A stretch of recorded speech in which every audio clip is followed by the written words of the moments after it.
2:30 CBS. We have the Iron Bowl. Number 8 Alabama travels to Auburn on the Plains to play in-state rival Auburn. Auburn sitting at 6-5, coming off the most embarrassing loss from an SEC team in quite some time. Not only did they lose, they got physically dominated by New Mexico State. Alabama comes in 10-1, looking very, very good last week against Chattanooga, 66-10.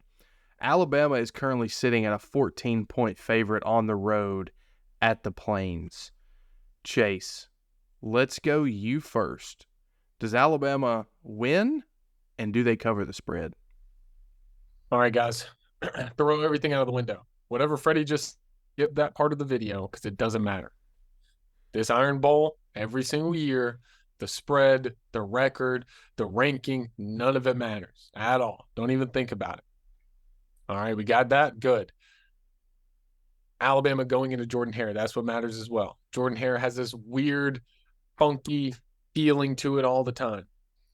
And I'll say this as well. Auburn has everything or nothing to lose, and Alabama has everything to gain. Alabama's got to win this game, then they got to go beat Georgia, then they get into the playoffs, right? Auburn, they're bowl eligible. Who freaking cares? But they can ruin Nick Saban and the Crimson Tide and all these Alabama fans their season right here. And gentlemen, if you don't remember, Quinn, you weren't on with us at this point, but in the off season, I sat there and one loss. I didn't think about Texas. It was going to be Auburn. And Freddie, you mentioned several times how it is to stick to your preseason predictions, right? Well, Freddie, I'm feeling pretty stupid. I'm feeling real stupid right now. I'm talking about just the stupidest. Because Auburn, this game, anything can happen. Peyton Thorne's got 14 touchdowns and 7 interceptions on the year. Kid might throw 6 touchdowns and no interceptions this game. The juju in here, it feels like the Princess and the Frog voodoo man juju. Like, that's what I'm talking about. Doesn't matter. Alabama handles this game, handles it well. I'm talking a 42-17 win for Alabama. I think Alabama handles it here. However, don't let that New Mexico State thing just glance over that. I definitely think it's because Auburn was looking ahead to this game, to the Iron Bowl. I think that's why they lost that game. They were prepping for Alabama more than New Mexico State. I'll say that. So don't just think it's an easy game, tough game. But I got Alabama. Quinn? Look, all right, I'll say this. Nick Saban has coached at Alabama for 16 seasons. He's coached at Auburn 8 times. Now, before we go super deep into how those worked out, let's look at the matchup of the two teams.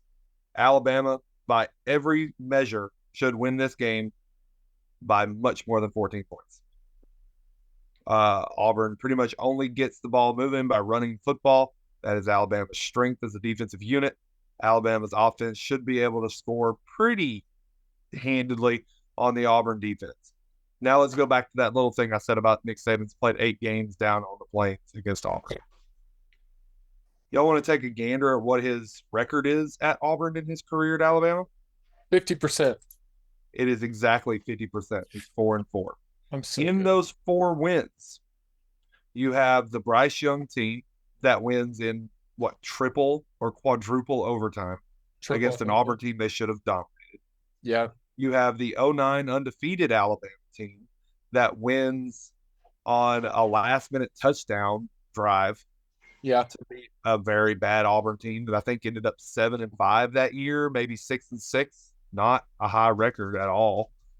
And then you have 2 narrow wins of, I believe, 15-11 in 2011 and 2015.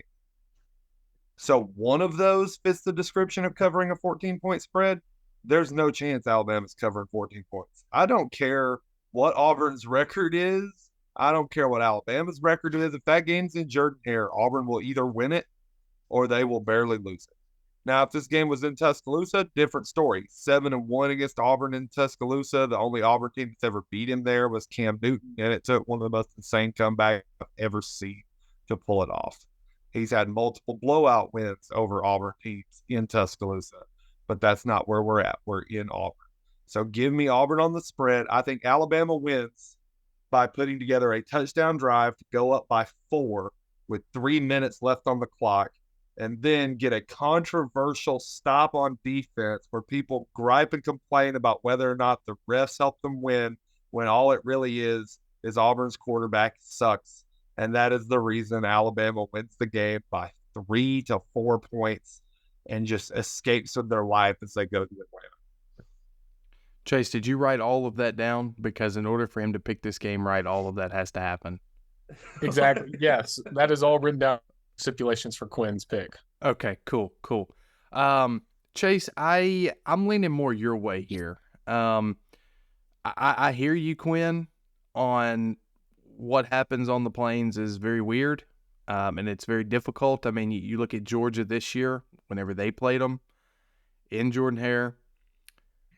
I've got Bama sitting at halftime with a score of 20-14. Then Bama scores 28 unanswered in the second half to win 48-14. That's my prediction. I think they dominate the second half of this game and absolutely just embarrass the Auburn Tigers on Saturday. That's my prediction. Plain and simple. Perfect. Right to it.